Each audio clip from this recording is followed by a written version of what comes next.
Hi everyone, I'm Ethan's mommy. Today we are going to read Milo and the Magical Stones. In the middle of the sea there was an island, and on this island lived Milo and the other cliff mice. They loved their island. It provided them with food and shelter and protection from the rough storms that pounded waves against the cliffs. During the summer, Milo and his friends worked hard gathering food. Sometimes they would take a break from their work and skip flat stones out over the sea. In the evenings, the mice would stretch out on the cliffs that had been warmed by the sun and watch the stars in the night sky. It was warm enough, and they would spend the entire night outside telling stories and enjoying the summer air. But when the first winter storms arrived, the mice would spend most of the time huddled in the dark, damp caves, dreaming of light and warmth. After one of these storms, Milo crept out of his cave looking for food. He poked his nose curiously into every crevice. Then, in a particularly deep crevice, he saw something extraordinary, a strange glowing stone. Using a long stick, he carefully picked it out and carried it home to his cave. Milo was amazed to see that the darker it got, the more brightly the stone glowed. And not only did it provide light, it also gave off a comforting warmth. Happily, Milo curled up in the corner of his cave with his treasure. But he was not alone for long, because the bright light soon attracted the other mice. Everyone wanted a stone of their own, and they asked Milo to show them where he had found his. But just as they were about to set off, wise Balthazar stood up and spoke. "Don't forget," he said, "the stones belong to the island. If you take something from the island, you must give something in return." Happy ending?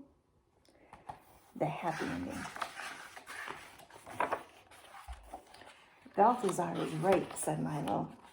But what could Milo give to the island? He thought and he thought about it for many days, until at last he had an idea. He went down to the shore where the sea had washed up all kinds of stones, and he looked for one that was about the same size as the one he had taken. He sat down and started chipping away at the stone. Curious, the other mice gathered around. Milo worked for hours until he had carved a beautiful sun into the stone. Then Milo led his friends to the hidden crevice in the mountain and put his carved stone in the place where he had found the glowing stone.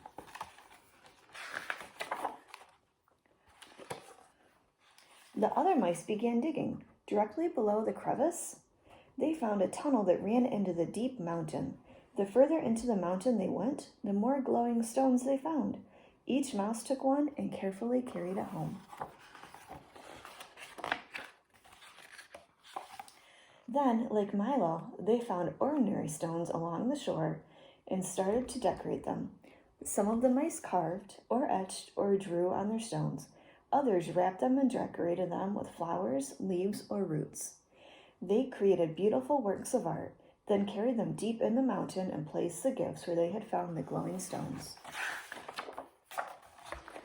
From then on the windy winter weather, it did not bother the mice, who snuggled happily in their bright, warm caves. Often they got together and told stories, just like they did in the summertime. These gatherings made the long, cold nights seem shorter and winter less damp and dark. Every year, the mice celebrated the beginning of winter. They met in Balthazar's cave and danced and sang. When it got dark, they took the magical stones on a parade along the cliffs as a special tribute to their beloved island. Now, the sad ending.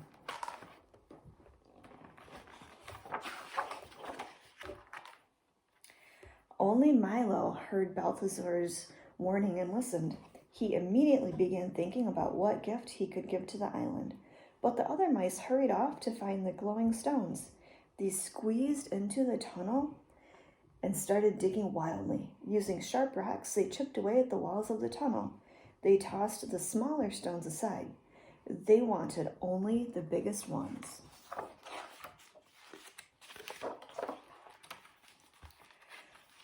When the mice dragged the glowing stones into the caves, they grew greedy and jealous and spent so much time worrying about who had the most stones that they couldn't even enjoy the comfort that the stones brought to them.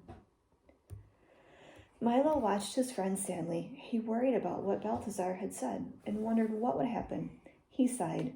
There was nothing he could do but get back to the work on the gift he had thought of to give to the island. Soon, the mice decided that they needed more of the magical stones. They crept back into the tunnel and dug day and night, piling the magical stones in and around their caves until the whole island glowed. They boasted about their stones and argued about who had the most, the biggest, and the brightest. The mice were consumed with greed, and as they dug deeper and deeper, the walls of the mountain got thinner and thinner. Before long, the mountain was hollowed out completely. And then a mountain was boom, boom, boom, boom. Then suddenly, with a thunderous roar, the mountain collapsed. Giant boulders fell, burying the tunnels and in a heap of rubble. Waves pounded against the shore, flooding most of the island. Only one cave was left. Inside, Milo and Balthazar crouched, trembling in a corner. The stones could have brought such happiness, said Balthazar. As he spoke, Milo went back to work, carving a stone to give to the island. Thanks for its magical gift. Bye, Mrs. Harmon's class. I hope you liked the story. And before you go, we have some exciting things that I got for Christmas. I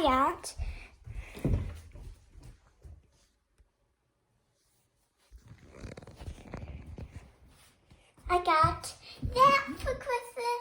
You like it? It's so. I like it.